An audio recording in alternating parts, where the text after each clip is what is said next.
Hello बच्चों। तो कैसे हो आप लोग। तो हम लोग जो है क्या पढ़ रहे थे, हम लोग पढ़ रहे थे दो चर वाले रैखिक समीकरण। और इसमें जो है हम लोग प्रश्नावली 3.1 के 4 तक के प्रश्नों को कर चुके हैं। आज की इस क्लास में हम लोग जो है प्रश्नावली 3.1 के 5वें सवाल को, तो चलिए शुरू करते हैं।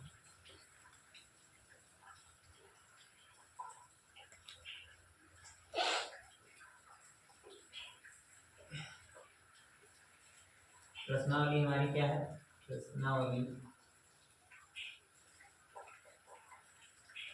3.1 और इसका कौन सा सवाल हमको करना है, तो इसका हमको जो है 5वां सवाल सॉल्व करना, ठीक है।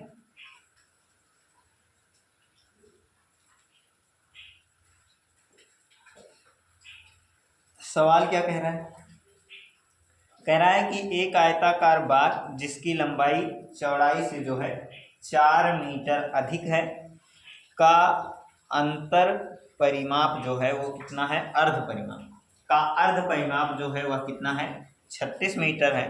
तो बाग की क्या ज्ञात कीजिए, विमाएं ज्ञात कीजिए। हमको बताना है कि बाग की विमाएं। अब बाग कैसी आकृति है, तो बाग अगर देखा जाए तो बाग की जो जमीन है, बाग की जमीन है वो किस तरह की है, वो 2D है। और अगर बाग की जमीन 2D है तो इसका मतलब इसकी कितनी विमाएं निकलेंगी, 2 विमाएं, ठीक है। और 2 विमाएं क्या क्या होती हैं, आयताकार जैसे है तो आयताकार है तो लंबाई चौड़ाई, या किसी भी आकार का रहेगा तो लंबाई या चौड़ाई होगा, ठीक है। इन्हीं को हमें निकालना है। अब देखो हम क्या पढ़ रहे हैं, तो हम पढ़ रहे हैं दो चर वाले रैखिक समीकरण, तो हम लोग मानेंगे दो चर में, ठीक है। वैसे सवाल को हम लोग किससे कर सकते हैं, एक चर वाले रैखिक समीकरण से भी सॉल्व कर सकते हैं, ठीक है। तो पहले हम लोग पढ़ रहे हैं दो चर वाले रैखिक समीकरण, तो एक को मानेंगे x और दूसरे को मानेंगे y। मानते हैं कि माना बाग की लंबाई क्या है, x, तथा बाग की चौड़ाई कितनी है, बाग की चौड़ाई मान लेते हैं कितनी है, y। बाग की चौड़ाई कितनी है, y, ठीक है। अब तुम लोग बताओ x y जो है दो अलग अलग चीजें होंगी। अब तुम लोग खुद ही कहो, सोचो, अगर दो x और y दोनों अलग अलग हैं तो क्या वो दोनों आपस में बराबर होंगे, हो भी सकते हैं और नहीं भी हो सकते। पर अगर अलग अलग दिख रहे हैं तो इसका मतलब क्या है कि x और y अलग अलग है, अलग अलग है, इसका मतलब कोई छोटा होगा तो पूरी बड़ा होगा। अब उसमें x छोटा हो सकता है, y बड़ा हो सकता है, कुछ भी हो सकता है, ठीक है। अब वही हमको देखना है। अब अगर ये दोनों चीजें छोटी हैं तो इनको हमें क्या करना पड़ेगा, बराबर करना है। अब बराबर करना है तो क्या करेंगे, देखेंगे कि हमको क्या क्या शर्त दिया है। तो प्रथम शर्त क्या कह रहा है,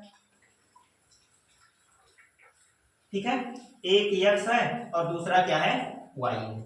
अब तुम लोग देखो इसमें क्या कह रहा है, इसमें कह रहा है कि एक आयताकार बाग है जिसकी लंबाई जो है चौड़ाई से 4 अधिक है। कौन ज्यादा है, तो चौड़ाई, लंबाई ज्यादा है। लंबाई किससे ज्यादा है, चौड़ाई से। अब तुम लोग बताओ, लंबाई x है, ये ज्यादा है और ये क्या है, कम है, ठीक है।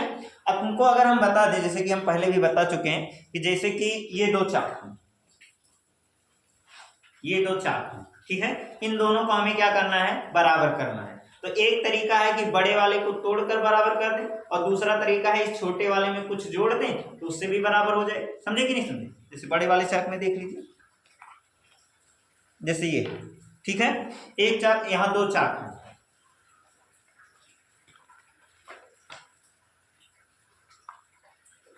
ये, ठीक है, ये दो चाक हैं। अब इसको हम, इन दोनों को हमें क्या करना है, बराबर करना है। तो एक तरीका है कि यहां से तोड़कर इसको छोटा कर दें, और दूसरा तरीका है इसमें इतना बड़ा चाक लाकर जोड़ दें तो बराबर हो जाए, ठीक है।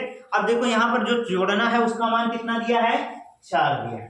कितना दिया है, 4 दिया है। अब तुम लोग खुद ही बताओ, जो प्लस है उसके पास अगर हम जोड़ देंगे, जैसे प्लस का मतलब जो ज्यादा है, ये ज्यादा है, अब इसमें लाकर 4 और जोड़ देंगे तो और ज्यादा हो जाएगा। पर हमको क्या करना है, कम करना है ना, क्योंकि ज्यादा है, बराबर करना है, तो बराबर में लाना है छोटे वाले के, तो क्या करना पड़ेगा, कम करना पड़ेगा। तो तुम लोग खुद ही बताओ, अगर ये ज्यादा है तो इसको तोड़ना पड़ेगा, यानी कि अगर हम इस 4 को इसके पास लेकर आएंगे तो हमें क्या करना पड़ेगा, माइनस। लेकिन इसी 4 को अगर हम छोटे वाले के पास लेकर जाएंगे तो क्या करना पड़ेगा, प्लस तब जाकर दोनों आपस में क्या होंगे, बराबर होंगे। ठीक है, तो आप ऐसा भी समीकरण बना सकते हो, यहाँ पर रखकर भी समीकरण बना सकते हो। यानी कि हो गया x इधर प्लस है इधर आया माइनस, तो x माइनस वाई बराबर है किसके, 4 के। ये हमारा समीकरण 1 हो गया। अच्छा दूसरी शर्त क्या कह रहा है, दूसरी शर्त हमसे कह रहा है कि ये जो आयत है इसका अर्ध परिमाप जो है वो कितना है, 36 मीटर। अब आयत तो सभी को पता होगा, ऐसे बनता है आयत। ठीक है, ए बी सी और क्या डी, ये इसकी लंबाई है, ये इसकी चौड़ाई है। ठीक है, ये भी लंबाई, ये भी लंबाई, ये भी क्या हो जाएगी, चौड़ाई हो जाएगी। अब तुम लोग खुद ही बताओ, अगर हम कह दें कि लंबाई क्या है x है और चौड़ाई क्या है y है, ये भी y है और ये भी क्या है x। अगर हमसे कहा होता परिमाप, परिमाप मतलब चारों भुजाओं की माप, तो परिमाप क्या निकलता, परिमाप निकलता क्या, x plus y plus x plus y. ऐसा भी आप लिख सकते हो, क्योंकि परिमाप का मतलब होता है चारों तरफ की माप। ठीक है, अब चार भुजाएं हैं तो चार भुजाओं की माप, तीन भुजाएं हैं तो तीन भुजाओं की माप। ठीक है, अब अगर देखा जाए तो ये हो जाता x प्लस एक्स क्या 2x और प्लस वाई क्या हो जाता 2y। ठीक है, दो कॉमन ले लेते तो हो जाता क्या 2 को एक्सटर्न में x प्लस वाई। और आप लोग पढ़े भी होंगे कि आयत का जो परिमाप होता है, आयत का परिमाप, आयत का परिमाप, आयत का परिमाप बराबर क्या होता है, तो यह होता है लंबाई 2 गुणे 2 क्वेश्चन में लंबाई, लंबाई का मान x और प्लस चौड़ाई, चौड़ाई का मान कितना है y है। अच्छा आयत का जो परिमाप आया है वो कितना दिया हुआ है, अभी हमको दिया नहीं है, लेकिन कहा है कि क्या है, अर्ध परिमाप है, तो आधा करेंगे परिमाप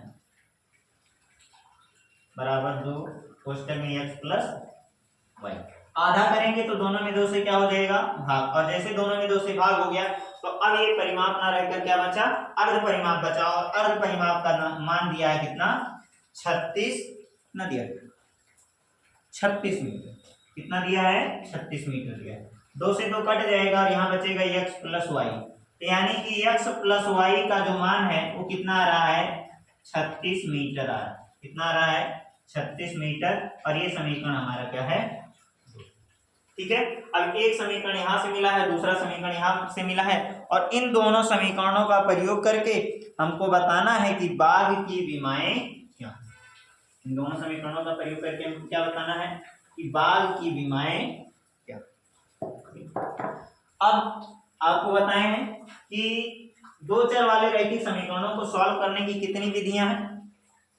एक विधि तो ग्राफ विधि है, दूसरी विधि क्या है वो विलोपन है, तीसरी विधि क्या है प्रतिस्थापन है, और चौथी विधि कौन सी है वज्रगुणन विधि। ठीक है, तो इतनी विधियां हैं किसी भी दो चर वाले रैखिक समीकरण को सॉल्व करने की। ठीक है, अब हमको तो अभी केवल क्या बताया गया है ग्राफ विधि से, तो आप इसको ग्राफ विधि से भी क्या कर सकते हो सॉल्व कर सकते हो। ठीक है, और ग्राफ विधि से सॉल्व करना आप लोगों को बता दूंगा। ठीक है, पर हम इसको जल्दी के लिए क्या करेंगे, क्योंकि इसमें लिखा तो है नहीं कि ग्राफ विधि से सॉल्व करना है कि किस विधि से, तो इसको हम किससे सॉल्व करेंगे विलोपन विधि से। अभी आगे बताया जाएगा विलोपन विधि क्या है। विलोपन विधि से हम लोग क्या करेंगे कि हमारे पास यहाँ भी x है, यहाँ भी x है, यहाँ भी y है, यहाँ भी y है। ठीक है, तो हमको देखना होता है कि जिसको हमें हटाना, विलोपन मतलब विलोपित करना। ठीक है, और विलोपन का मतलब होता है किसी को क्या कर देना गायब कर देना। प्रतिस्थापित का मतलब किसी के स्थान पर किसी को लाकर रखना ही क्या कहलाता है प्रतिस्थापित कहलाता है। ठीक है, अब तुमको नहीं बताओ यहाँ x है यहाँ x है, अब तुमको किसी को गायब करना हो तो जब उसके बराबर आएगा कोई तभी तो गायब होगा। ठीक है, और जब तक उसके बराबर कोई नहीं आएगा तब तक वो गायब नहीं होगा, कुछ ना कुछ क्या हो जाएगा बच जाएगा। ठीक है, अब यहाँ पर x देखा जाए तो यहाँ भी x देखा जाए, दोनों क्या है बराबर है। यहाँ y देखा जाए यहाँ भी y देखा जाए तो दोनों जगह y, क्या y स्क्वायर लिखा या 2y लिखा नहीं, तो जब दोनों बराबर आ रहे हैं x भी बराबर आ रहा है y भी बराबर आ रहा है, तो यानी प्रतिस्थापन विलोपन विधि से किसी को भी हटा सकते हैं। अब हम डिपेंड करता है कि हमारे ऊपर कि हम x को हटा रहे हैं कि किसको हटा रहे हैं y को हटा रहे हैं। ठीक है, अब जिसको हटाना होगा उसी मेथड को हम फॉलो करेंगे। जैसे कि अगर हम x को हटाना चाह रहे हैं, x को क्या करना चाह रहे हैं हटाना चाह रहे हैं, तो आप लोग बताओ कि x के आगे यहाँ क्या है प्लस, और यहाँ भी x के आगे क्या है प्लस है। अब दोनों जगह समान चिन्ह है और हमें पता है कि समान चिन्ह कभी भी घटता नहीं है, क्योंकि तुम भी जो कह रहे हो वही दूसरा भी कह रहा है, तो क्या लड़ाई होगा? लड़ाई तो तब होता है कि जब हम कहें आम तो दूसरा कहते क्या इमली, है कि नहीं? तो ये होता है, तब होता है लड़ाई। अब तुम खुद ही बताओ, तो यहाँ प्लस है, यहाँ भी प्लस है, पर हमें इनमें क्या करवाना है? लड़ाई करवाना है, तभी तो ये एक दूसरे को हटाएंगे। तो फिर हमको क्या करना पड़ेगा? किसी एक के लिए क्या बोलना पड़ेगा? निगेटिव बोलना पड़ेगा। और जैसे ही किसी एक को निगेटिव करना होता है तो फिर हम वहां क्या करते हैं? जोड़ते हैं या फिर घटाते हैं। लेकिन यहाँ पर हमको दोनों जगह प्लस दिख रहा है तो घटाएंगे, अगर समान चिन्ह दिखेगा दोनों के पास तो घटाना है, अगर अलग अलग चिन्ह दिख रहा है तो क्या करना है? जोड़ना है। जैसे हमको x को हटाना है और x के आगे भी कुछ नहीं है तो क्या है? प्लस है, यहाँ भी x के आगे कुछ नहीं है तो क्या है? प्लस है। अब क्या है? समान चिन्ह है, और समान चिन्ह है तो हमको क्या करना पड़ेगा? समीकरण 1 और समीकरण 2 को क्या करना पड़ेगा? घटाना पड़ेगा, तब जाकर x हमारे यहाँ से क्या होगा? गायब होगा। लेकिन आप नहीं, आप सोचे कि नहीं हमको पहले y को हटाना है, तो y को हटाना है तो एक के आगे प्लस है, दूसरे के आगे क्या है? माइनस है, ठीक है। तो इनको बस सिंपल क्या करना है? पास लाना है, यानी जोड़ना है। जैसे ही जोड़ेंगे ये खुद ही लड़कर क्या हो जाएंगे? खत्म हो जाएंगे, ठीक है। तो हम लोग लिखेंगे क्या? समीकरण 1 और 2 को क्या करने पर?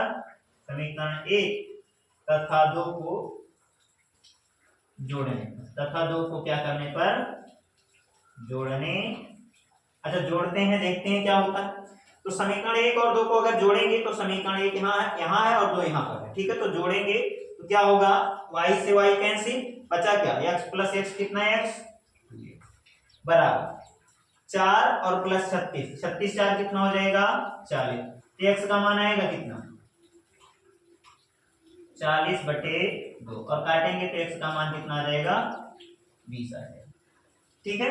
अब हमको क्या करना है? x का मान किसी भी समीकरण में, चाहे समीकरण 1 में चाहे समीकरण 2 में रख देंगे। तो लिखेंगे x का मान समीकरण 1 में रखने पर, 1 में रखने पर, और समीकरण x का मान समीकरण 1 में रखेंगे तो समीकरण 1 में x का मान 20 माइनस y बराबर किसके आएगा? 4 के। इधर प्लस इधर जाएगा माइनस हो जाएगा, तो 4 माइनस 20, तो y बराबर आएगा कितना? 16 माइनस 16, माइनस माइनस हट जाएगा तो y बराबर कितना आएगा? 16। तो लिखेंगे अतः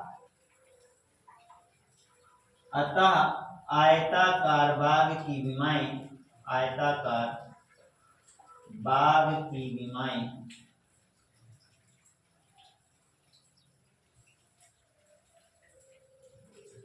क्या है? एक तो 20 है और दूसरा कितना है? 16। लिखेंगे 20 मीटर तथा 16 मीटर, ठीक है। तो इतने में अगर किसी को दिक्कत हो तो लिख लीजिए।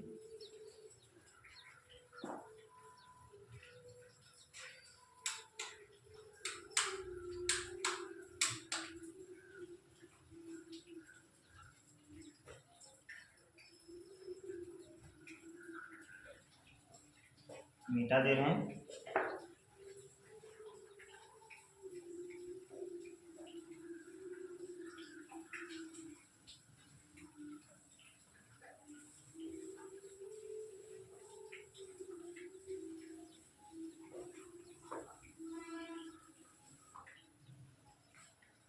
अगला प्रश्न जो है वो छठा सवाल है, और 6 नंबर सवाल में हमसे क्या कह रहा है? 6 नंबर सवाल हमसे कह रहा है कि एक रैखिक समीकरण दिया हुआ है, और वो रैखिक समीकरण क्या है? 2x + 3y - 8 बराबर 0। रैखिक समीकरण है 2x + 3y और -8 बराबर किसके? 0 के, ठीक है। तो ये हमको दिया गया है। हमसे कह रहा है कि दो चरों में एक ऐसी और रैखिक समीकरण लिखिए, मतलब एक ऐसा और रैखिक समीकरण लिखिए जो कि दो चर में हो, ताकि प्राप्त युग्म का जो ज्यामितीय निरूपण है वो क्या हो? पहला कंडीशन है कि क्या है? पहला कंडीशन कह रहा है कि वो क्या हो? प्रतिच्छेद हो, प्रतिच्छेदी हो। कैसे हो? प्रतिच्छेद करे, प्रतिच्छेद करे। अब तुम लोग खुद ही बताओ। हमें पता है कि कोई रेखा प्रतिच्छेद तब करती है जब a1/a2 is not equal to हो किसके? b1/b2, तभी वो रेखा एक दूसरे को प्रतिच्छेद करेगी। अब देखो हमको केवल देखना है कि जो यहाँ पर और जो यहाँ पर दूसरे वाले मान में x और y तो आएगा ही आएगा, लेकिन हमको यहाँ क्या देखना है कि ऐसा कोई मान हम नहीं रख सकते हैं कि जिससे इनका अनुपात आपस में क्या हो जाए बराबर। जैसे हम यहाँ पर 4 था, यहाँ 2 था, यहाँ पर रख दिए 4 और यहाँ पर रख दिए 6, तो देखा जाए तो 2 दूनी 4 और 3 दूनी 6, तो समान हमको नहीं लाना है। जैसे 2 दूनी 4 तो 2 बचा, 2 से काटने के बाद 3 से काटने पर भी क्या बच रहा है 2 बच रहा है। तो समान संख्या से यानी इसमें गुणा नहीं करना, ठीक है, अलग अलग। जैसे इसमें 2 से गुणा किया गया है तो इसमें 3, तो ये क्या हो गया, ये गलत है, इसको हमें नहीं रखना, क्योंकि इस तरह रखेंगे तो दोनों आपस में क्या हो जाएंगे बराबर। तो हमें ये ध्यान केवल इसमें देना है कि इनका मान क्या हो समान ना हो। जैसे कि यहाँ पर 2 है तो हम यहाँ पर रख दे रहे हैं केवल x, यहाँ पर 3 है तो यहाँ पर लिख दे रहे हैं y और ये बराबर लिख दे रहे हैं किसके, ठीक है। तो ये ऐसा समीकरण बना है जो कि क्या है, जिसमें a1/a2 b1/b2 एक दूसरे के बराबर नहीं। अच्छा दूसरा कंडीशन हमसे क्या कह रहा है, दूसरा कंडीशन हमसे कह रहा है कि समांतर रेखा हो। कैसी रेखा हो, समांतर, समांतर रेखा। कैसी रेखा हो, समांतर। अब तुम खुद ही बताओ समांतर रेखा तब आता है जब a1/a2 बराबर हो b1/b2 के, लेकिन ना बराबर हो किसके, ना बराबर हो c1/c2 के। आपको बस यहाँ देखते चलना है कि कहीं ऐसा कंडीशन फॉलो ना हो जाए, ठीक है। और अगर ऐसा कंडीशन फॉलो हो जा रहा है तो फिर क्या है, क्या हो जाएंगे समांतर हो जाएंगे, मतलब फॉलो करवाना है। जैसे यहाँ पर 2 है तो हम लिख दिए क्या 3x, इनको बराबर करना है। अब जिनमें बराबर करना है तो बराबर अंक से हमको क्या करना पड़ेगा, गुणा भी करना पड़ेगा। यहाँ क्या किए, अच्छा 3 के 4 किए, 4 करने के लिए किससे गुणा किए हैं 2 से, इसमें भी किससे गुणा करना पड़ेगा 2 से, तो 3 दूनी 6। तो ये दोनों आपस में क्या हो गए, ये और ये आपस में बराबर हो गए, पर इसको हमें बराबर नहीं रखना है, मतलब कि इसमें 2 से हमें गुणा नहीं करना है, क्योंकि अगर 2 से गुणा कर दिए तो तीनों आपस में क्या बराबर, और जैसे ही तीनों आपस में बराबर हुए तो क्या हो जाए समांतर ना होकर क्या हो जाए समपाती। समझिए कि नहीं, तो इसको हमें बराबर नहीं करना है, मतलब इसमें समान चिन्ह नहीं लाना है। अब जैसे आप यहाँ 8 दूनी 16 ही कर दिए 16, कोई दिक्कत नहीं है, लेकिन आप यहाँ पर चिन्ह माइनस मत रखना। कौन सा चिन्ह रख देना, प्लस, तो भी ये क्या है, क्योंकि जब अनुपात निकालेंगे तो 8 दूनी 16 आएगा, लेकिन -1/2 आ जाएगा, और यहाँ क्या आएगा 3 दूनी 6 प्लस 2 दूनी 4 प्लस, ठीक है। अगला अगर देखा जाए तो अगली जो रेखा है वो हमारी क्या है, समपाती रेखा। कैसी रेखा, समपाती रेखा। अच्छा समपाती रेखा का कंडीशन क्या है, समपाती रेखा का कंडीशन है कि a1/a2 बराबर होना चाहिए b1/b2 के, और बराबर होना चाहिए किसके, c1/c2 के। अब तुम लोग खुद ही बताओ कि इन सबको हमको क्या करना है, बराबर करना है। बराबर करना है तो a1 b1 और c1 का मान दिया है, हमको बस a2 b2 और c2 का मान निकालना है। तो कुछ नहीं करना, अगर बराबर करना है तो समान अंक से इस समीकरण में क्या कर दो, गुणा कर दो। अब आपका मन कहे 2 से करो, आपका मन कहे 3 से करो। जैसे हम इसमें 4 से कर दें तो 4 दूनी 8x प्लस 4 किया है 12y और माइनस 8 चौ 32 बराबर है किसके, 0 के। तो जो ये समीकरण आएगा वो किस रेखा का आएगा, समपाती रेखा का समीकरण आएगा, ठीक है। तो इतना होगा, लिख लीजिए।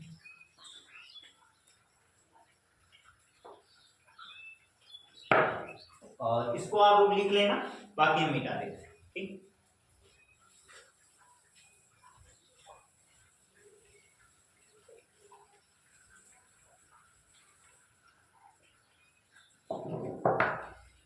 छह नंबर सवाल तो हो गया है। अब हमको कौन सा सवाल करना है, 7वां, ठीक है। 7वां सवाल हमसे क्या कह रहा है 7वां सवाल कह रहा है कि समीकरण x - y + 1 बराबर है किसके, 0 के। x - y और +1 किसके बराबर है, 0 के। दूसरा हमसे कह रहा है 3x + 2y - 12 बराबर है किसके, 0 के। 3x + 2y और -12 बराबर है किसके, 0 के। तो ये दो समीकरण हमको दिए गए हैं। हमसे कह रहा है कि इसका आप क्या कीजिए, ग्राफ कीजिए। इसका क्या कीजिए, ग्राफ खींचे और यक्ष अक्ष और इन रेखाओं से बने त्रिभुज के शीर्षों का क्या बताइए, निर्देशांक बताइए, तथा त्रिभुजाकार पट को क्या कीजिए, छायांकित कीजिए। ठीक है, तो सबसे पहले हम लोगों को समीकरण 1 के लिए क्या बनाना पड़ेगा, सारणी। समीकरण 1 के लिए क्या बनाना पड़ेगा, सारणी। अब सारणी बनाना बताए हैं, एक साइड में एक्स अक्ष तो दूसरे में वाई। एक्स का मान 0 अगर हम कर दें पहले समीकरण के लिए तो वाई का मान क्या आएगा, वाई का मान अगर देखा जाए तो ये पूरा पद हो गया क्या 0, इधर प्लस इधर जाएगा माइनस, ये भी माइनस, माइनस माइनस कट जाएगा तो वाई का मान आएगा कितना। ठीक है, इसी तरह अगर वाई का मान हम 0 कर दें तो ये पूरा पद क्या हो गया, खत्म। तो x प्लस 1 बराबर 0 के, इधर ये प्लस इधर जाएगा माइनस के, तो क्या हो जाएगा, -1 हो जाएगा। इसी तरह से समीकरण किसके लिए बनाएंगे, समीकरण 2 के लिए। इसके लिए समीकरण 2 के लिए क्या बनाएंगे, सारणी। क्या बनाएंगे, सारणी बनाएंगे। और सारणी बनाने के लिए हमको एक तरफ रखना पड़ेगा क्या, एक्स अक्ष, और दूसरी तरफ रखना पड़ेगा वाई अक्ष। ठीक है, और इसमें देखते हैं कि क्या होता है। अगर हम यहाँ x का मान 0 कर दें तो ये हो जाएगा क्या, 2i - 12 बराबर 0 के, ये इधर माइनस है इधर जाएगा प्लस के, तो हो जाएगा 2i बराबर किसके, 12 के, तो y बराबर आएगा 2 एकम 2 2 छक 12। तो यानी कि जब x का मान 0 तो y का मान कितना आ रहा है, 6। याद रखना कि पूर्णांक में ही मान आए तो ज्यादा बेटर रहेगा। ठीक है, फिर उसके बाद में अगर देखा जाए तो इसको अगर हम 0 करें, अगली बार y के मान को 0 कर दें तो ये पूरा पद क्या खत्म। तो बचा क्या, 3x और -12 बराबर है किसके, 0 के, इधर माइनस इधर जाएगा प्लस हो जाएगा, तो x बराबर 12/3 यानी कि कितना आ जाएगा, 4 आ जाएगा। तो x का मान कितना आएगा, 4। ठीक है, तो कितना हो जाएगा, अब तुम लोग खुद ही बताओ। अब इसका हमको क्या खींचना है, ग्राफ खींचना है। अब ग्राफ खींचना तो हमारे ख्याल से सबको आता है क्योंकि ये सब बता चुके हैं। ठीक है, अब ये हमारा कौन सा अक्ष है, एक्स अक्ष है, और ये हमारा कौन सा अक्ष है, वाई अक्ष है। ये हमारा मूल बिंदु है। ठीक है, अगर देखा जाए तो ठीक, ये एक हमको देखना है कि एक्स अक्ष का धनात्मक मान कितना है, तो एक्स अक्ष का धनात्मक मान कितना आ रहा है, 4। तो 1 हो गया, 2 हो गया, 3 हो गया, और ये क्या हो गया, 4, और ये एक्स्ट्रा 5। 1 2 3 4 5। ठीक है, आगे में देखते हैं कि वाई अक्ष जो है, वाई अक्ष का धनात्मक मान कितना आ रहा है, 6 आ रहा है। तो ये हो जाएगा 1 2 3 4 5, और ये क्या 6, 1 2 3 4 5, और क्या 6। ठीक है, इतना आ जाएगा। फिर उसके बाद में देखा जाए तो फिर से एक्स अक्ष है, लेकिन ये एक्स अक्ष का कौन सा मान है, ऋणात्मक मान है। तो एक्स अक्ष के ऋणात्मक मान को अगर देखा जाए तो इसका मान कितना है, -1। ठीक है, कितना है, माइनस। आगे अगर देखा जाए तो वाई अक्ष का ऋणात्मक मान कुछ नहीं है, पर हम लोग लिख ले रहे हैं कुछ मान, 1 और -। ठीक है, इतने में तो किसी को दिक्कत नहीं होगा, इतना तो सब लोग जान चुके हैं। ठीक है, अब हमको देखना है कि पहला बिंदु उसका निर्देशांक 0, क्या है, 1 है। तो जब x का मान 0 हुआ, इसका मतलब वो बिंदु कहाँ स्थित होगा, y अक्ष पर। और y अक्ष के किस भाग में, धनात्मक भाग में, प्लस आ रहा है तो धनात्मक भाग में। तो ये निर्देशांक जो आएगा वो कितना आएगा, 0, फिर उसके बाद में अगर देखा जाए तो x का मान -1 है, लेकिन y का मान 0 है। y का मान 0 है, इसका मतलब वो बिंदु किस पर स्थित होगा, x अक्ष पे, और x अक्ष के किस भाग में, ऋणात्मक भाग में। ठीक है, तो ये हो जाएगा कितना, -0, -1। ठीक है, इतना हो गया।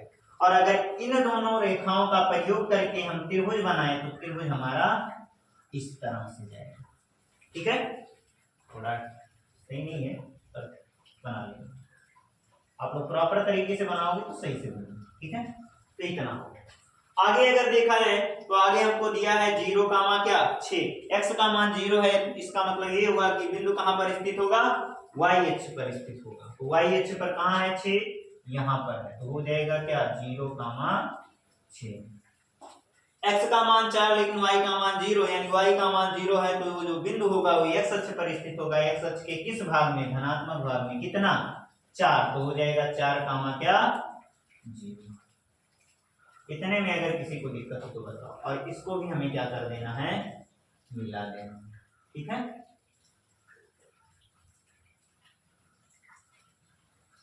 अब हमसे क्या कह रहा है, हमसे कह रहा है कि आपको जो क्या कह रहा है, हाँ हमसे कह रहा है कि x अक्ष, तो ये हमारा हो गया x अक्ष, और क्या कह रहा है,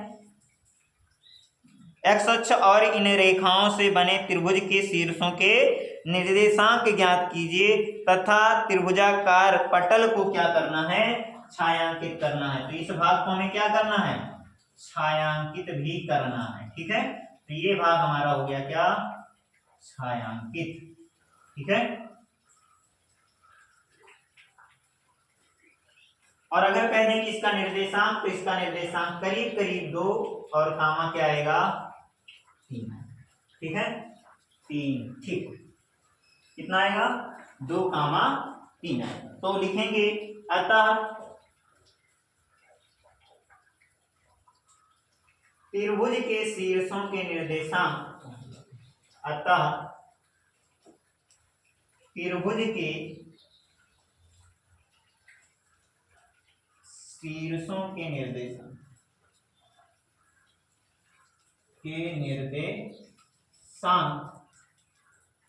क्या क्या है, पहला निर्देशांक है 0 कामा -1, दूसरा निर्देशांक है 4 कामा 0, और तीसरा निर्देशांक क्या आया है, 2 कामा 3। ठीक है, तो तथा लिखेंगे अतः त्रिभुज के शीर्षों के निर्देशांक 0 कामा -1, और उसके बाद में 4 कामा 0 और 2 कामा 3। ठीक है, तो इतना आप लोगों को कर लेना है, और इसके बाद में कल हम लोग पढ़ेंगे प्रतिस्थापन विधि से समीकरणों को सॉल्व करना। ठीक है, आज वैसे हम विलोपन देख चुके हैं, पर अभी और विस्तार से पढ़ेंगे इसको कि कैसे करना है। ठीक है, अच्छे अच्छे प्रश्न, ठीक, तो लिख लीजिए।